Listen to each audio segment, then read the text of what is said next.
ഞങ്ങളിങ്ങനെ ഒരു ചായ കുടിക്കാൻ ഇറങ്ങിയതാ. പബ്ലിക് പ്ലേസിൽ സ്മോക്കിംഗ് പാടില്ല. ഞാനിത് കത്തിക്കാറില്ല. അതെന്താ? ഒരു സ്റ്റൈലാണ്. വലി നിർത്തിയതാ, പക്ഷെ അങ്ങ് ഉപേക്ഷിക്കാൻ മടി.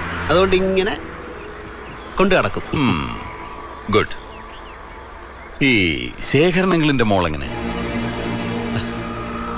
സാറ് കല്യാണം കഴിക്കാൻ പോകുന്ന കുട്ടിയെ കുറിച്ചാണോ? അതെ, ഞാൻ ഇപ്പോഴല്ലേ പരിചയപ്പെട്ടതും കല്യാണം ആലോചിച്ചതുമല്ല. തന്റെ പഴയ ഫ്രണ്ടല്ലേ? പഴയ ഫ്രണ്ടെന്നൊന്നും പറയാൻ പറ്റില്ല. അറിയാം, കണ്ടിട്ടുണ്ട്. അത് തന്നെയാണ് എന്റെ ചോദ്യം. താൻ എന്താ അവളെ തീർത്തും അങ്ങ് അവോയ്ഡ് ചെയ്ത് കളഞ്ഞത്? ടൈം ഇല്ലായിരുന്നു സാർ. അവളെ നല്ല ഒരുപാട് പെൺപിള്ളേരെ അങ്ങനെ മിസ് ചെയ്തിട്ടുണ്ട്. കോളേജിൽ നിന്ന് ഇറങ്ങി പിന്നെ വൈകാതെ അങ്ങ് ബിസിയായി. എന്ത് ബിസി? സ്മഗ്ലിംഗ് ആയിരുന്നു. സ്പിരിറ്റ്, കുഴൽപ്പണം, ചന്ദനത്തൈലം, അങ്ങനെ ഓരോന്ന്. Underworld Prince.